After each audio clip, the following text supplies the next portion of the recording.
सभी को हमारे YouTube चैनल आर्याव्रत भक्ति सागर में स्वागत है। आज हम लोग सुनेंगे श्री वैभव लक्ष्मी व्रत कथा।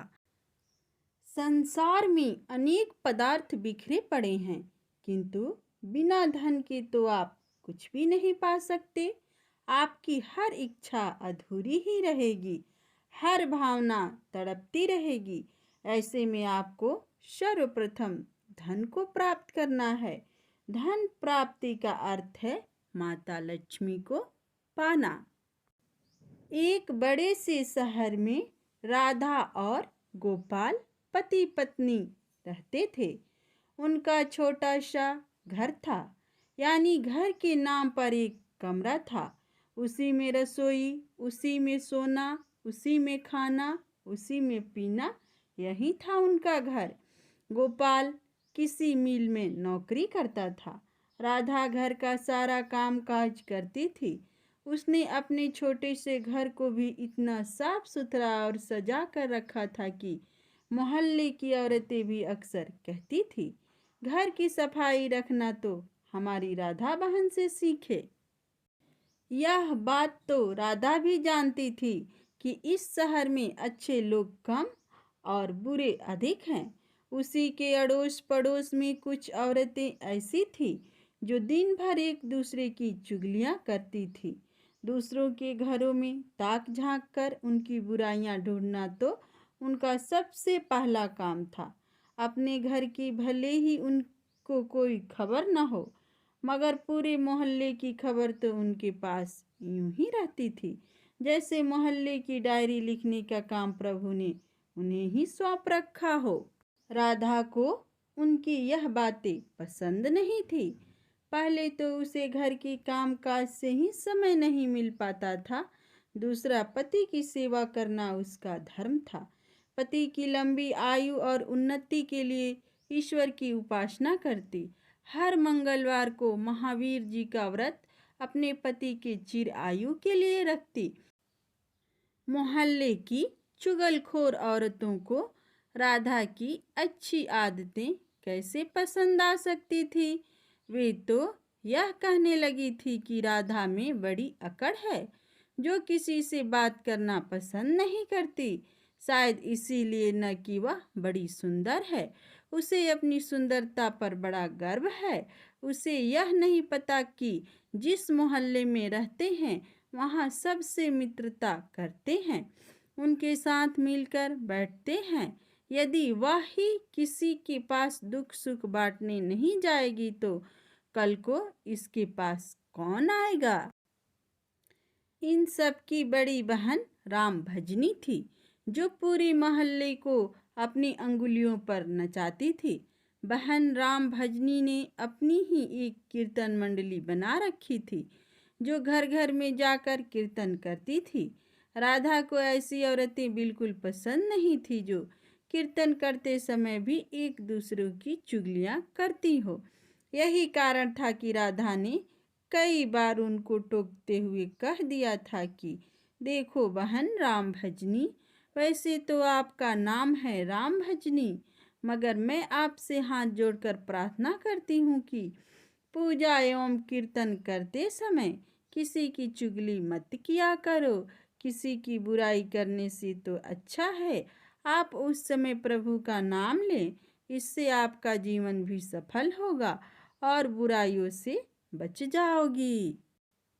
राधा की इतनी बात सुनते ही बहन राम भजनी को क्रोध आ गया। क्रोध के मारे उसके चेहरे का रंग लाल हो गया। वह कड़क कर बोली, ओ अकल की छोकरी, क्या तू मुझे बताएगी कि मुझे क्या करना है। अभी शहर में आए 2 साल हुए हैं, गांव का गोबर अभी हाथों से उतरा नहीं और हम शहर वालों की अक्ल सिखाने लगी है। गंवार कहीं की। देखो बहन, मैं गंवार हूँ या कुछ और, मैं प्रभु भक्ति में पूरी विश्वास रखती हूँ। मैं यह अच्छी तरह जानती हूँ कि भक्ति में ही शक्ति है। भक्ति ढोलकियाँ चिमटे बजाने से नहीं होती, बल्कि सत्य के पथ पर चलने से होती है। ईश्वर का यही सिद्धांत है। यही शिक्षा है कि किसी का बुरा मत करो। मैं तो हर जीवात्मा में रहता हूँ। तुम मेरी तलाश में क्यों बाहर भटक रहे हो? यदि तुम सत्य और विश्वास का सहारा लेकर अपनी आत्मा में मुझे तलाश करोगे तो मैं तुम्हें अवश्य मिलूंगा। इस बात को सुनकर वह राम भजनी और उसकी साथी सब मिलकर राधा का मजाक उड़ाने लगी थी। राधा जानती थी ये लोग पाप करने वाले हैं। इनकी पूजा तो केवल ढोंग है, दिखावा है। इनके मन काले हैं, खोटे हैं। इनसे अधिक बोलने का कोई लाभ नहीं है। इनकी कीर्तन मंडली खूब धन कमा लेती है। ईश्वर के नाम पर व्यापार, दुर्गा के नाम पर लूट। छी छी छी, घिन होने लगी थी राधा को इन सब से। उसने अपने घर में पूजा पाठ करना शुरू कर दिया। इन लोगों से दूर रहने लगी। उधर गोपाल बुरी संगत में पड़कर शराब पीने लगा, जुआ खेलने लगा। गांव से आई सीधा साधा गोपाल शहर के साथियों में ऐसा फंसा कि उसे यह बुरी आदतें लग गई। शुरू शुरू में उसने अपने आप को बहुत बचाने का प्रयास किया, लेकिन जब चारों ओर ही आग लगी हो, वह कब तक बच सकता था? एक मजदूर का वेतन ही कितना होता है? सारा मास मेहनत करने पर जो कुछ उन्हें मिलता था उसे घर की 2 समय की रोटी ही चल सकती थी। मकान का किराया, दुनियादारी, कपड़े लत्ते, यह सब कुछ उस वेतन से ही चलता था। लेकिन इस वेतन से शराब पिया जाए, चरस गांजा पिया जाए, जुआ खेला जाए तो घर कैसे चलेगा? राधा बेचारी बहुत दुखी हुई, अंदर ही अंदर घुलने लगी और घुटने लगी। पति को मना करती तो उल्टे उसे मार पड़ती, गालियां सुनने को मिलती। घर में आकर वह इतना हाय हल्ला करता कि लोगों को उनका मजाक उड़ाने का मौका मिलता। वह अंदर अंदर टूटने लगी, हर समय उदास रहने लगी।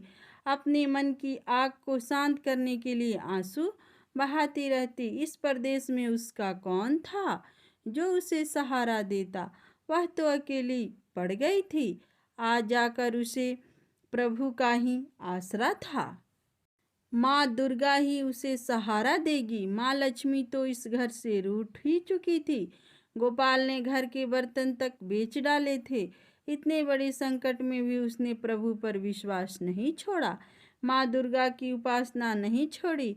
उसे पूर्ण विश्वास था कि एक दिन माँ उसके सारे संकट दूर करेगी। एक दिन जब घर में खाने को कुछ नहीं बचा था, वह 2 दिन से भूखी थी। जिस दुकान से खाने पीने का सामान उधार मिलता था, उसने इसलिए उधार देने से मना कर दिया क्योंकि उसके पिछले रुपये ही नहीं दिए गए थे। इस युग में तो जिसके पास लक्ष्मी नहीं वह भूखा मर जाएगा। राधा माँ लक्ष्मी के चित्र के आगे हाथ जोड़ बैठी रो रही थी। माँ ने उसकी आंखों से टपकते आंसू देख लिए थे, उसके हृदय के दुख जान लिए थे। राधा रोए जा रही थी, साथ में वह माँ लक्ष्मी का पूजन भी कर रही थी। माँ लक्ष्मी मुझे बचा लो, माँ मुझे बचा लो। देखो मेरे घर की क्या हालत हो गई है। मैं 2 दिनों से भूखी हूँ, मेरा पति बिगड़ चुका है। घर में लक्ष्मी जी आप बैठी हैं, परंतु आपका दूसरा स्वरूप जो इस संसार में माया का है वह इस घर में नहीं है। उसके बिना जीवन नहीं। माँ माँ मुझे बचा लो, माँ मुझे बचा लो। माँ शक्ति दो माँ।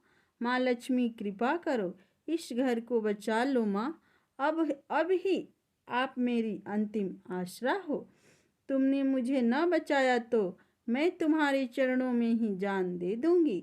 अब तो मेरा यह अंतिम निर्णय है।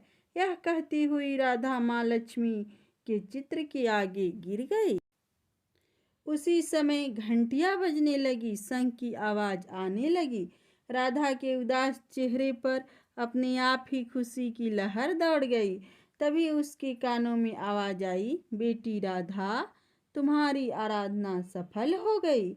तुमने इतने बड़े संकट में भी मुझ पर विश्वास नहीं छोड़ा, अपनी श्रद्धा में कमी नहीं आने दी। इसीलिए मैं तुम पर बहुत प्रसन्न हूँ। राधा, एक तो तू पतिव्रता धर्म में पूरी उतरी, अपने पति की सेवा में कोई कमी नहीं रखी। दूसरा, तूने मुझ पर विश्वास नहीं छोड़ा। यह सब तेरी अग्नि परीक्षा ही थी जिसमें तू खरी उतरी। हे जगत माता, मैंने आपसे आज तक कुछ नहीं मांगा, परंतु आज मैं मजबूर हो गई हूँ। माँ, आज पहली बार आपसे इस घर की खुशियाँ मांग रही हूँ। माँ, मुझे धनवान बनने की कोई लालसा नहीं। मुझे तो जीने के लिए धन की ज़रूरत है, जिससे हम खाना खा सकें। मेरे बिगड़े हुए पति को सुधार दो माँ। जाओ बेटी, अपने को संभालो। मैं तुम्हारी मनोकामना पूरी करने के द्वार खोल रही हूँ। उठो, अपने घर के द्वार खोलो। राधा के अंदर न जाने कहाँ से अनजानी शक्ति आ गई थी। वह माँ लक्ष्मी के चरणों से उठकर अपने घर के द्वार की ओर गई तो सामने ही एक तिलकधारी ब्राह्मण को खड़े पाया। बेटी राधा, जय माँ लक्ष्मी जी बोलो। जय माँ लक्ष्मी, राधा ने पूरी शक्ति से कहा। देखो बेटी, मैं माँ लक्ष्मी जी के मंदिर का पुजारी हूँ। माँ के आशीर्वाद से यह 2 बोरी आटा और साथ में दाल और घी, यह सब खाने की सामग्री आपके घर पहुँचाने का आदेश हुआ है। आप धन्य हैं महाराज, आप धन्य हैं। माँ लक्ष्मी के पुजारी होने के नाते मैं आपके चरण छूती हूँ महाराज, और आपसे यह प्रार्थना करती हूँ कि मुझे इस संकट से निकलने का उपाय भी बताओ। पुजारी जी बोले, देखो बेटी, इस माया रूपी संसार में सुख प्राप्त करने के लिए अपने मन को शुद्ध और आत्मा को पवित्र रखना पड़ता है। माया लक्ष्मी जो कि तिजोरियों में बंद रखने वाले पापी होते हैं। यदि तुम अपने मन को शांति और घर गृहस्थी चलाने के लिए लक्ष्मी जी को प्राप्त करना चाहती हो तो वैभव लक्ष्मी माँ का व्रत करो। इस व्रत के करने से ही आपकी हर मनोकामना पूरी होगी, तुम्हारे सारे संकट दूर हो जाएंगे। लेकिन पुजारी जी, मुझे इस व्रत की विधि तो बता दो। मैं तो माँ की उपासना बचपन से ही करती हूँ, किंतु व्रत की विधि मुझे नहीं पता। देखो बेटी, लक्ष्मी जी का व्रत बहुत सरल है। इसे वैभव लक्ष्मी व्रत कहा जाता है। जो प्राणी सच्चे मन से इस व्रत को कर लेता है, उसकी सारी मनोकामनाएं पूरी हो जाती है। उसे हर प्रकार के सुख संपत्ति प्राप्त होती है। इस व्रत को विधि पूर्वक करने से ही इसका फल मिलता है। जो लोग इस व्रत को विधि पूर्वक नहीं करते, उन्हें कोई फल तो नहीं मिलता, बल्कि वे अपने मन की शांति खो बैठते हैं। कई पाखंडी और धोखेबाज यह कहते फिरते हैं कि सोने की गहने की हल्दी कुमकुम से पूजा करो, बस व्रत हो गया। परंतु ऐसा ही नहीं। कोई भी व्रत जब तक अपनी विधि अनुसार नहीं किया जाता, उसका फल शून्य ही तो मिलेगा। यह सब कुछ भी अपने आप पर निर्भर करता है। वैसे घर में यदि सोना हो तो व्रत रखकर उसकी उपासना जरूर करें। माँ लक्ष्मी जी का व्रत शुक्रवार को रखना चाहिए। सुबह उठकर नहा धोकर साफ सुथरे कपड़े पहने और दिन भर माँ का पूजन करें। हर समय मुंह से यही शब्द निकले, जय लक्ष्मी माँ, जय लक्ष्मी माँ। शाम के समय पूर्व दिशा की ओर मुंह करके आसन पर बैठे और माँ लक्ष्मी जी की मूर्ति या चित्र किसी ऊंची स्थान पर रखकर उसके आगे चावलों की ढेरी लगाएं। एक खुली प्लेट में सोने के जेवर रखें। यदि सोने के जेवर न हो तो चांदी से भी काम चलेगा। माँ लक्ष्मी के चरणों में गुलाब की सुर्ख फूल अर्पण करें। धूप के साथ साथ देसी घी की ज्योति जलाएं। वैसे तो माँ लक्ष्मी के अनेक रूप हैं, परंतु इन सब की नींव श्री यंत्र हैं। जो माँ के भक्ति श्री यंत्र के दर्शन कर लेते हैं, समझ लो उन्हें माँ के हर रूप दर्शन कर लिए। इसीलिए माँ का पूजन के समय श्री यंत्र को मत भूलें। सबसे पहले प्लेट में रखे जेवर को हल्दी का टीका लगाकर 5 बार बोलें, जय माँ वैभव लक्ष्मी, जय माँ वैभव लक्ष्मी। हमारी खाली झोली भर दो माँ, हमारी खाली झोली भर दो। इसके पश्चात घी, आटे और चीनी को भूनकर बनाया गया प्रसाद, जिसमें केले के टुकड़े काटे हों, माँ लक्ष्मी जी की आरती करके उसके प्रसाद को लोगों में बांट दे। बांटते समय भी आपके जुबान पर माता लक्ष्मी जी की जय जरूर रखना होना चाहिए। यह व्रत निरंतर 21 या 51 रखें। जो कहते हैं सूर्यास्त होने के पश्चात माँ की उपासना करके जब प्रसाद बांट ले तो आप भी भोजन ग्रहण कर सकते हैं। बड़ी चावलों को सब पक्षियों को डाल दे। व्रत रखने वाले हर भक्त के लिए यह जरूरी है कि वह श्री वैभव लक्ष्मी का व्रत कथा पाठ करे और लोगों को भी कथा सुनाए। इससे और अधिक पुण्य मिलता है। यह सारे व्रत जब विधि पूर्वक हो जाएं तो इसके स्वरूप फल स्वरूप प्राणी की हर इच्छा पूरी हो जाती है। माँ लक्ष्मी स्वयं उनका कल्याण करती हैं। उनके घर में सुख ही सुख मिलते हैं। धन तो आता ही है, परंतु जिनके घर में संतान न हो उनके लिए यह व्रत वरदान से कम नहीं है। जब व्रत संपूर्ण हो रहे हों अर्थात 21वां या 51वां व्रत जब रखे तो उस दिन 7 छोटी बच्चियों को घर बुलाकर उन्हें उनके मनपसंद भोजन खिलाएं। फिर कन्या को चांदी का अथवा गिलट का एक एक सिक्का दक्षिणा के रूप में दें। उसी दिन माँ लक्ष्मी की श्री वैभव लक्ष्मी व्रत कथा की 100 या 51 प्रीतियाँ माँ भक्तों को अपने हाथों से बांट दें। यदि इतनी प्रतियों की शक्ति न हो तो 11 तो अवश्य बांटनी चाहिए। माँ की प्रतिमा के आगे बैठ दोनों हाथ जोड़कर उनसे प्रार्थना करते हुए कहें, हे माँ लक्ष्मी, आपकी और प्रभु की कृपा से मैंने अपने व्रत को विधि पूर्वक पूरा कर लिए हैं। इसीलिए हे माँ, आप हमारी इच्छा पूरी करो, हमारी मनोकामना पूरी कर दो। माँ, हमें सदा सुखी रखना, हमारे परिवार को सुख देना। माँ, बस बेटी यह हर प्राणी के लिए कल्याण मार्ग है। तुम भी श्री वैभव लक्ष्मी माता का व्रत करो, तुम्हारा पति भी ठीक हो जाएगा, तुम्हें धन भी मिलेगा, तुम सदा कष्ट मुक्त रहोगी।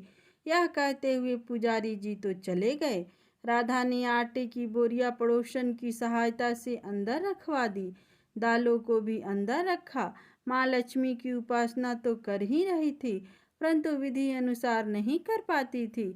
आज माँ लक्ष्मी ने उसकी हालत देखकर जो उसकी सहायता की है उसे वह कैसे भूल सकेगी। सहसा उसे ध्यान आया, कल ही शुक्रवार है, मैं कल से ही माँ लक्ष्मी जी की 21 व्रत आरंभ करूंगी। दूसरे ही दिन से राधा ने शुक्रवार का व्रत आरंभ कर दी और साथ ही माँ का व्रत रखा। सारा दिन माँ की आरती करती रही। फिर उसने रात्रि के समय श्री वैभव लक्ष्मी व्रत कथा का पाठ करके घर आए पति के चरण छूकर उसे प्रसाद खिलाया तो उसके पति ने उसे प्यार से सीने से लगाकर कहा, मेरी राधा, तुम तो सचमुच देवी देवी ही लग रही हो। मैं ही पापी था जो आज तक देवता न बनकर राक्षस बना रहा, लेकिन आज मेरी आंखें खुल गई है। अब मुझे अपनी भूल का एहसास हो रहा है। मैं आज माँ लक्ष्मी के चरणों में बैठकर यह प्रतिज्ञा करता हूँ कि मैं कभी भी शराब नहीं पीऊँगा, न कभी जुआ खेलूँगा, नहीं गंदे और बुरे लोगों की संगत में बैठूँगा। मैं तुम्हें कभी दुख नहीं दूँगा।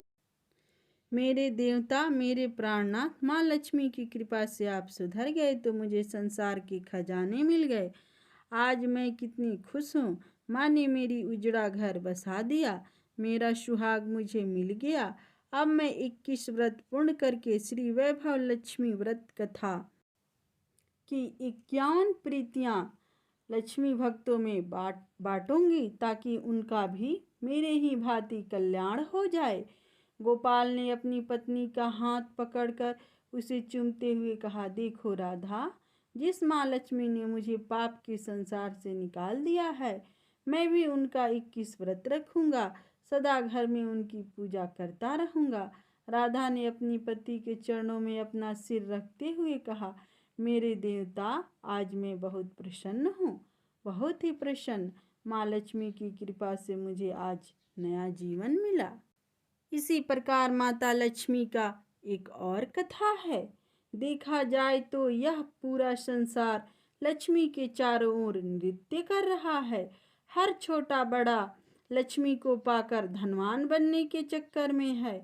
हर प्राणी धनवान बनने के सपने देखता रहता है। ऐसा ही एक प्राणी मांगेराम था, जो छोटा सा व्यापारी था। थोड़ा बहुत कोई अनाज या तेल खरीद कर स्टॉक कर लेता। जब उसका भाव बढ़ जाता तो उसे बेच देता। उससे जो लाभ होता उसी में अपना जीवन व्यतीत करता। हर बार तो हर काम में लाभ नहीं होती। एक बार मांगेराम ने कुछ ऐसा सामान खरीद कर गोदाम में भर लिया, जिससे कि उसके विषय में उसे पूर्ण यह विश्वास था कि इस साल की बजट में उन चीज़ों के दाम अवश्य बढ़ेंगे, तो वह इनको बेचकर खूब धन कमा लेगा। फिर वह सेठ मांगेराम बन जाएगा। परंतु उसने जो सोचा था सारे काम उसके विपरीत हो गए। उन चीज़ों के भाव बढ़ने के बजाय कम हो गए, जिसके कारण इसे इतना घाटा हो गया कि मांगेराम का सारा धन चला गया। ऐसे समय में इंसान को क्या सोचता। उसके जीवन में न छटने वाले अंधेरे छा गए। वह उदास और निराश घर पर पड़ा रहने लगा। सारा धंधा चौपट हो गया। चिंता के मारे मांगेराम अंदर ही अंदर सूखने लगा। उसकी पत्नी जब अपने पति की यह हालत देखी तो उसके दिल भी डूबने लगता। एक ओर तो घर में खाने को कुछ नहीं था, दूसरी ओर कारोबार बंद हो गया, तीसरा उसके पति ने खटिया पकड़ लिया।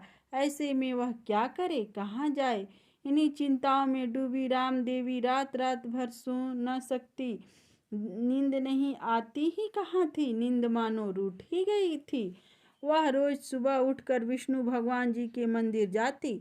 वहां पर लक्ष्मी और उनके पति भगवान विष्णु की जोड़ी के आगे दोनों हाथ जोड़कर प्रार्थना करती, हे लक्ष्मीनाथ, हे भगवान विष्णु, मुझ पर भी कृपा करो। हमारा उजड़ा घर बसा लो।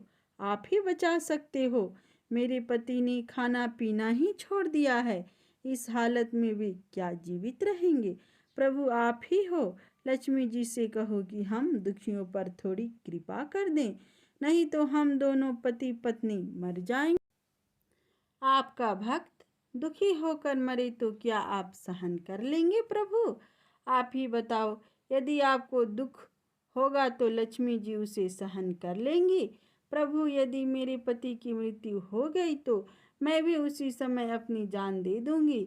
इस हत्या का कारण लक्ष्मी तो होगी ही, जो हमसे रूठ गई हैं। यह कहते हुए राम देवी भगवान विष्णु और लक्ष्मी जी के चरणों में सिर रखकर फूट फूट कर रोने लगी।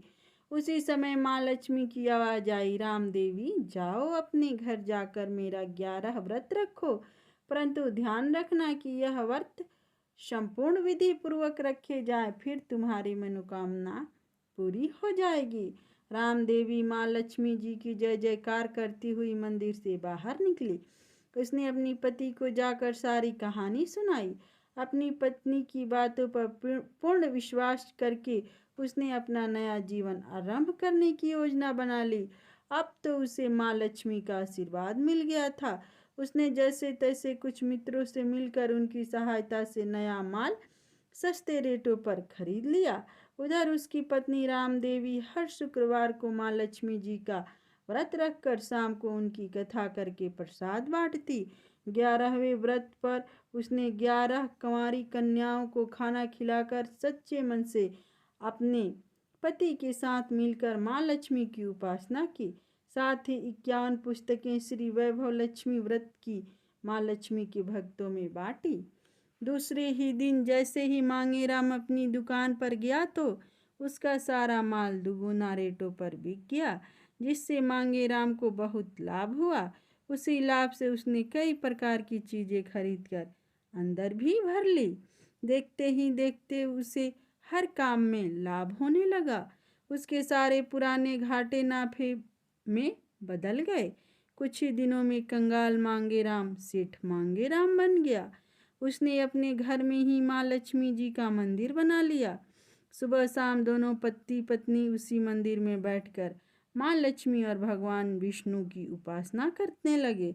राम देवी माँ लक्ष्मी की 21 व्रत हर वर्ष रखने लगी और इस संसार के सुखों को भोगकर स्वर्गलोक को प्राप्त हुई। तो सब कोई प्रेम से बोलिए श्री वैभव लक्ष्मी माँ की जय।